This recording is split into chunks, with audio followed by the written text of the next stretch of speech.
오늘은 어버이 주일이지요. 어느 해 가을에 어느 지방의 한 교도소에서 재소자 체육대회가 열렸습니다. 특별히 그날은 20년 이상 복역한 장기수와 모범수는 그 가족까지 초청된 특별한 행사였습니다. 마치 분위기는 초등학교 운동회를 방불케 했습니다. 그날 그 체육대회의 하이라이트는 부모님을 등에 업고 운동장 한 바퀴를 도는 효도 관광 달리기였습니다. 그런데 참가자들이 하나둘 출발선상에 모이면서 그동안 한껏 고조됐던 분위기가 갑자기 숙연해지기 시작했습니다. 푸른 수의를 입은 선수들이 자기 등에 늙으신 어머니 아버지를 업어야 되기 때문에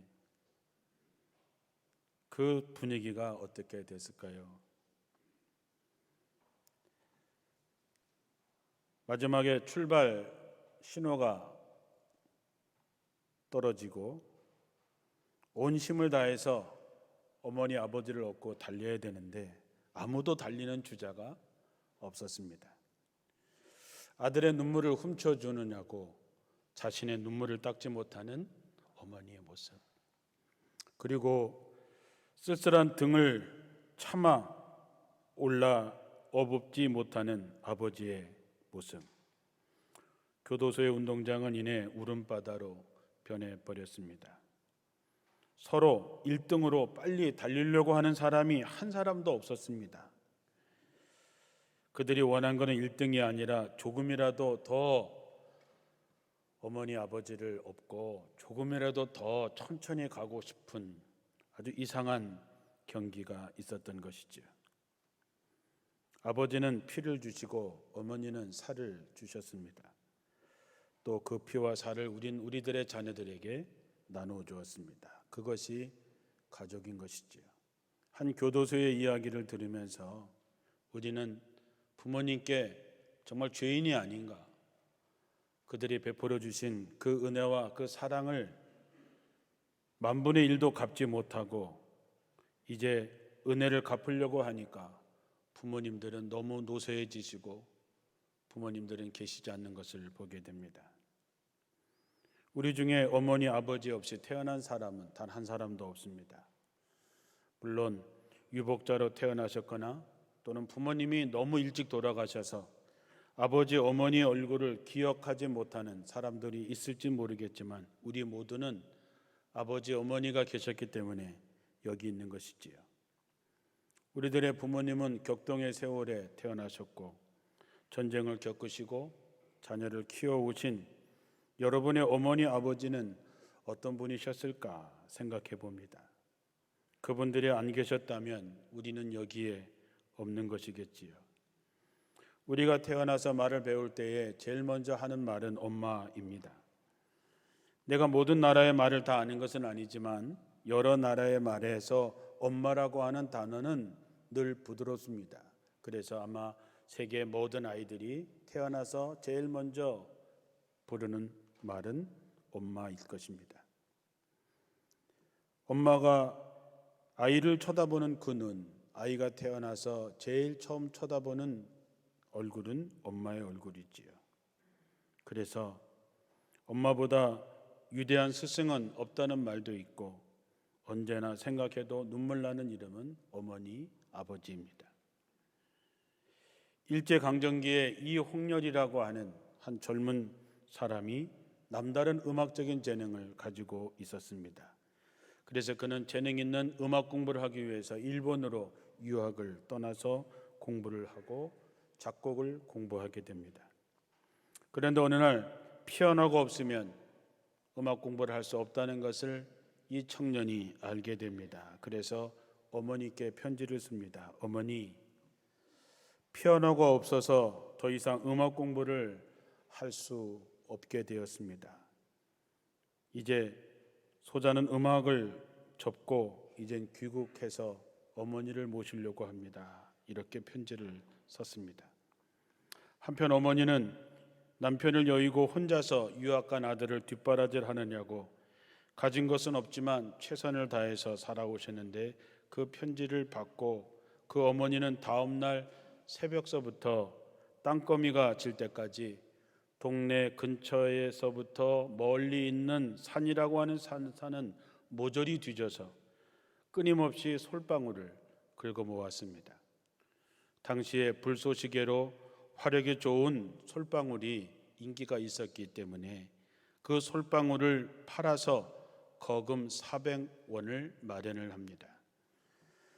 1930년대 쌀1가마가 13원 정도 했다고 하니까 그 솔방울을 긁어 모아서 쌀 30가마 값을 마련했다니 얼마나 많은 수고와 헌신을 하셨겠습니까? 쌀 30가마 값을 보낸 것을 그 아들이 받고 음악을 포기하려던 아들은 생각을 바꾸어서 그 돈으로 중고 피아노 한 대를 사게 됩니다.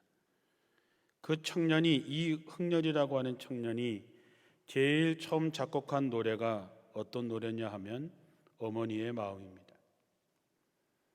양주동 박사가 쓴 시에다가 곡을 붙였는데 그게 우리가 잘 아는 나실제 괴로움 다 잊으시고 기를제 밤낮으로 애쓰는 마음 진자리 마른 자리 가라앉으시며 손발이 다닳도록 고생하시네. 하늘 아래 그 무엇이 넓다 하리요 어머님의 희생은 가히없어라. 어려서는 안고 업고 얼러주시고 자라서는 문에 기대어 기다리는 마음 알을 싸 그릇될 싸 자식 생각에 고우시던 이마에는 주림이 가득 땅 위에 무엇이 높다 하리요 어머님의 정성은 지극하여라. 이 노래 속에 있는 어머니의 마음, 그 속에는 오직 한 가지 자식을 위해서 희생하시는 어머니의 모습이 담겨져 있습니다. 일생을 아낌없이 자식을 위해서 자신의 살과 뼈를 깎아서 바치는 마음, 그것이 부모님의 마음이지요. 인간에게 거룩함이 있다면 그것은 바로 어버이의 은혜일 것입니다. 그러나 노래를 부른다고, 노래를 들으면서 마음이 울컥한다고 효도하는 것은 아니지요. 효도하며 살아야 효도하는 것입니다. 효라고 하는 한자를 보면 자식이 늙은 어버이를 등에 업고 길을 가는 모양입니다. 그 글씨를 볼 때마다 여러분은 어떻게 보이십니까? 당연하다, 마땅히 그래야 된다라고 느끼십니까? 아니면 늙으신 부모님이 부담으로 느껴지십니까?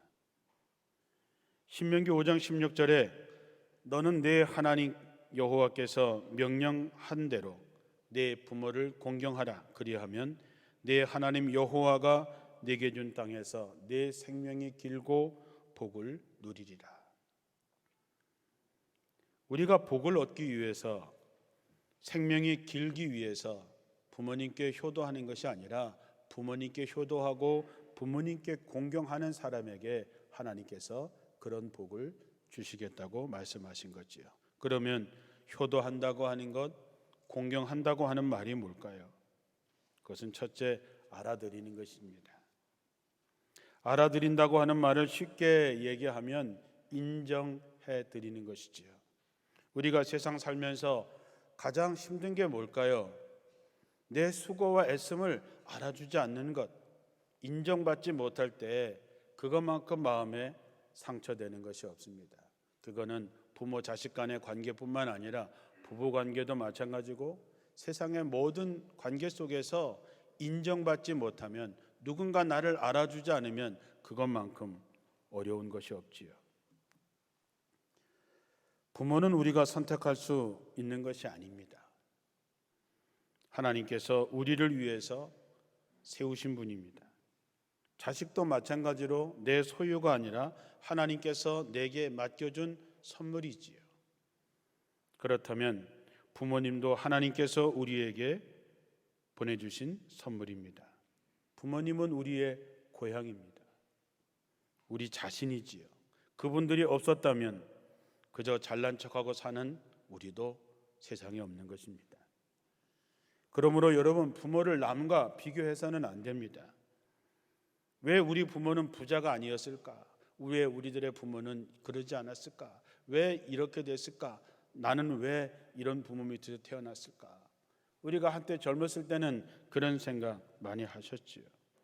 그래서 우리는 왜 이럴 거면 왜 나를 낳으셨어요? 라는 말까지 해서 부모님의 마음에 못도 박은 적이 있습니다. 그러나 여러분, 다른 사람과 비교하는 것이 아니라 그분이 우리를 위해서 어떻게 살아오셨는지, 어떻게 우리를 키우셨는지 그것을 인정해주고 알아주자는 것이죠. 부모를 인정하지 않는 것은 자기를 부정하는 것입니다. 뿌리가 없는 나무는 없습니다. 뿌리가 잘리면 나무는 죽습니다. 부모는 우리의 뿌리고 우리에게 기회를 주신 분입니다. 그런데 우리는 그 부모를 어떻게 대하셨습니까? 어떻게 대하고 계십니까? 세상에는 당연한 것이 없습니다. 우리가 당연하다고 생각하는 순간 우리는 함부로 대하게 됩니다. 우리가 부모님에 대한 후회의 대부분은 알아들이지 못하고 인정해드리지 못한 것일 것입니다. 알아들이지 못해서 후회하는 어머니와 아버지의 시가 있습니다. 심순덕이라고 하는 분이 쓴 엄마는 그래도 되는 줄 알았습니다 라고 하는 시입니다. 하루 종일 밭에서 죽어라 힘들게 일해도 엄마는 그래도 되는 줄 알았습니다. 찬밥 한 덩어리 대충 부뚜막에 앉아 점심을 때워도 엄마는 그래도 되는 줄 알았습니다. 한겨울 냇물에서 맨손으로 빨래를 하고 방망이질을 해도 엄마는 그래도 되는 줄 알았습니다. 배부르다, 생각 없다, 식구들 다 먹이고 엄마는 굶어도 엄마는 그래도 되는 줄 알았습니다. 발뒤꿈치 다 헤어져 이불이 소리를 내도 엄마는 그래도 되는 줄 알았습니다. 손톱이 깎을 수조차 없이 닳고 문드러져도 엄마는 그래도 되는 줄 알았습니다. 아버지가 화를 내시고 자식들이 속을 썩여도 끄떡없는 엄마는 그래도 되는 줄 알았습니다. 외할머니 보고 싶다, 외할머니 보고 싶다. 한밤중 자다 깨어 방구석에서 한없이 소리 죽여 울던 엄마를 본 후로는 엄마는 그러면 안 되는 것이었습니다. 아버지에 대한 시도 있습니다. 이문조라고 하는 분이 쓰신 아버지라고 하는 시입니다. 아버지는 아무리 힘이 들어도 힘들다는 말을 하지 않았습니다. 아버지는 당연히 힘들지 않은 줄 알았습니다. 아버지는 아파도 아프다는 말을 하지 않았습니다. 아버지는 당연히 아프지 않은 줄 알았습니다. 아버지는 돈이 없어도 돈이 없다는 말을 하지 않았습니다. 아버지는 항상 돈이 많은 줄 알았습니다. 이제 내가 아버지가 되어보니 우람한 느티나무처럼 든든하고 크게만 보였던 아버지, 그 아버지도 힘들 때가 있다는 것을, 아플 때가 있다는 것을, 돈 없을 때가 있다는 것을 알았습니다. 그러나 아버지는 가장이니까 가족이 힘들어할까봐, 가족들이 힘들어할까봐 힘들어도 아파도 돈이 없어도 말을 하지 못했을 뿐입니다. 여러분을 지금 있게 하시고 한평생 자식을 위해 살아오신 그 부모님들을 알아들이시고 인정해 주시고 그 수고와 헌신을 알아들이기를 주님의 이름으로 축원합니다. 두 번째는 존중해 드리는 것입니다. 오늘 22절 말씀에 보면 너 낳은 아비에게 청종하고 내 늙은 어미를 경히 여기지 말라 그랬습니다. 알아들이고 인정해 드리는 것으로 끝나서는 효도라고 얘기할 수 없습니다. 존중해 드려야 됩니다. 쉽게 말하면 부모를 말씀을 잘 듣고 그 말씀에 순종하고 따라주라고 하는 것이지요. 여러분의 부모님이 여러분에게 말씀하시면 여러분은 어떻게 들으십니까? 잔소리로 들리십니까? 아니면 귀하게 들리십니까? 부모를 공경하는 자녀는 부모의 말씀을 듣고 언제나 예 라고 대답합니다. 어떻게 순종할 수 있을까요? 부모의 마음을 알면 순종할 수 있습니다. 부모를 공경하지 않는 자식은 부모의 말을 듣지 않습니다. 너 낳은 아비에게 청종하고 내 늙은 어미를 경히 여기지 말지니라 하신 말씀은 부모님이 하시는 말씀을 잘 듣고 그 뜻을 따르라고 하는 아주 쉬운 말이지요. 그러나 우리가 그렇게 살지는 않지요. 믿음도 마찬가지입니다. 예수님께서 요한복음 8장 47절에 하나님께 속한 자는 하나님의 말씀을 듣나니 너희가 듣지 아니하는 것은 하나님께 속하지 아니하였음이라 그랬습니다. 요한복음 10장 27절에 내 양은 내 음성을 들으며 나는 저희를 알며 저희는 나를 따른다 그랬습니다. 하나님께 속한 사람은 하나님의 말씀을 듣고 그 목자를 기르는 양은 목자의 음성을 따릅니다. 효자는 부모의 말씀에 따르는 거지요. 어떻게 따를 수 있을까? 다 아는 얘기, 똑같은 얘기 계속 반복하는 부모의 말에 짜증내지 않고 따를 수 있는 방법은 뭘까? 그것은 그 말을 하는 그 어머니, 그 아버지의 마음을 헤아리면 됩니다. 80이 넘은 어머니가 60이 다 된 아들이 외출할 때 차 조심해라, 뭐 조심해라 끊임없이 말하지요. 저희 어머니도 제게 여전히 얘기합니다. 제가 목사 안수를 받았을 때부터 지금까지 늘 얘기합니다. 말을 조심해라. 말한 것에 대해서 책임을 져야 된다. 가끔씩 짜증이 나죠. 그런데 그 말의 내용보다 그 말씀을 하시는 그 어머니의 그 마음, 그 사랑의 그 마음을 헤아리게 되면 그 말씀 한마디 한마디가 귀하게 받아들여지게 됩니다. 부모님은 우리를 기다려주지 않지요. 얼마 안 있으면 그 잔소리 같은 그 어머니 아버지의 말도 그리울 때가 올 것입니다. 부모는 우리의 고향이지요. 부모님이 돌아가시면 우리는 돌아갈 곳이 없습니다. 슬픈 일이 있다고 가서 울 곳이 없어집니다. 기쁜 일이 있어도 자랑할 곳이 없어집니다. 계실 때 그분들의 마음을 헤아리시고 나를 생각하는 그 마음을, 그 동기를 보시고 존중하고 잘 따라주는 여러분들이 되시기를 주님의 이름으로 축원합니다. 우리 교회도 어머니 아버지들이 많이 계십니다. 새벽 기도 때 보면 정말 아픈 다리 거의 질질 끌다시피 새벽 기도 오시는 그 권사님들을 보면 마음에 눈물이 납니다. 혼자서 걸어올 수가 없으셔서 지팡이 짚고 오시는 분들, 또 유모차 같은 것을 끌고 겨우겨우 교회에 오시는 그분이 저거를 끌고 이 새벽 기도에 오기 위해서 도대체 얼마 전에 출발했을까 생각하면 눈물이 납니다. 그분들이 교회를 지켜오신 거죠. 그분들이 무엇을 위해서 기도하시겠습니까? 멀리 나가 있는 자식들을 위해서, 손주들을 위해서 기도하기 위해서 이 교회에 오시는 것이지요. 그분들을 위해서, 그분들이 교회를 위해서 또한 수고하고 희생하신 것을 알아드리고 존중하는 원주제일교회가 되기를 주님의 이름으로 축원합니다. 마지막으로 즐겁고 기쁘게 해드려야 됩니다. 오늘 읽은 본문의 말씀, 내 부모를 즐겁게 하며 너를 낳은 어미를 기쁘게 하라 그랬습니다.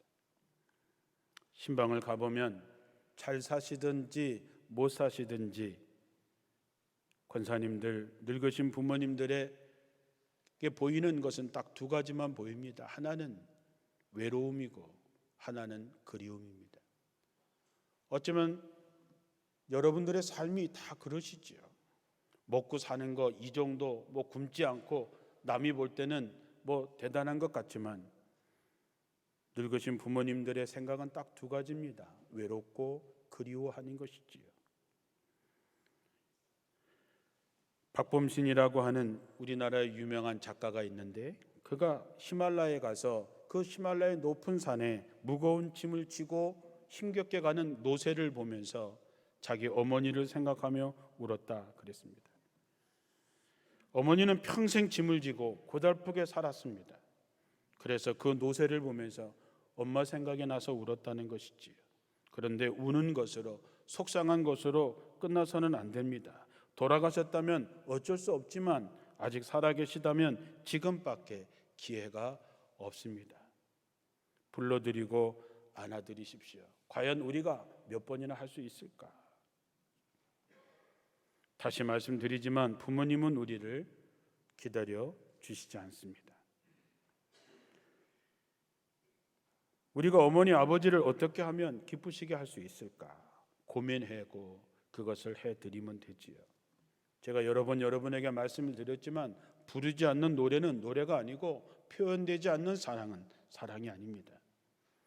우리가 용돈이나 넉넉하게 드리고 때에 따라서 가서 뵙고 하는 것으로 공경하는 것이 아니라 늘 마음이 즐겁고 그리고 기쁘게 해드릴 수 있는 방법이 뭘까, 원하는 것이 뭘까를 해서 그것을 채워드리라고 하는 것이죠. 그래서 그 부모님의 외로움과 그리움을 해소시켜 드리라고 하는 것이죠. 부모님에게 물어보면 부모님이 뭐라고 얘기할까요? 너네가 잘 사는 거 그거면 된다. 너네들이 그저 걱정 없이 사는 거 그거면 된다 라고 얘기하지요. 그런데 그게 다일까요? 그렇게 말씀하는 거는 부모님이 자식이 잘 사는 것 그거면 되지요. 그러나 부모님이 갖고 있는 그 외로움과 그 그리움, 그것을 채워드릴 수 있는 방법을 찾아서 해드리면 됩니다. 기회 있을 때 하십시오. 부모님은 점점 쇠약해지시고 점점 어린아이 같이 되십니다. 저희 어머니에게 스마트폰을 하나 사드렸습니다. 그래서 거기에 사진도 보내드리고 동영상도 보내드립니다. 그런데 그 총명했던 우리 어머니는 아직까지 스마트폰을 잘 쓰지를 못하십니다. 카카오톡에서 보낸 사진을 이렇게 톡 찍으면 된다고 10번도 더 가르쳐 드렸는데 지금도 옆으로 밀어서 그 화면이 없어지게 하지요. 가끔씩 짜증이 확 나면서 문득 그런 생각이 들었습니다. 우리 어머니는 나한테 얼마나 많이 가르쳤을까? 가르치고 또 가르치고 가르쳐도 아직도 못하는 자식도 많이 있는데 그거 10번 가르쳐 드려서 못한다고 내 마음에 그런 생각이 드는 내가 참 부끄러웠습니다. 여러분, 이 세상의 모든 것을 다 바꿀 수는 있어도 바꿀 수 없는 한 가지가 있습니다. 그것은 부모와 자식입니다. 부모는 못 바꿉니다. 자식도 못 바꿉니다. 그래서 우리밖에 할 수 없습니다. 나밖에 할 수 없습니다. 그래서 그 부모님이 기쁘고 즐거워할 수 있도록 해드릴 수 있는 것은 저밖에 없습니다. 그래서 여러분 하십시오. 그리고 자식들에게 좋은 부모가 될 수 있는 것도 저밖에 할 수 없습니다. 자식들에게도 좋은 부모가 되시고 부모에게 좋은 자식이 되어서 정말로 부모를 공경해서 하나님의 약속처럼 우리가 이 땅에서 하늘의 복을 받고 살 뿐만 아니라 이제 남은 부모님의 남은 생애가 기쁘고 즐거울 수 있도록 좀 더 최선을 다하는 여러분들이 되시기를 주님의 이름으로 축원합니다. 기도하겠습니다.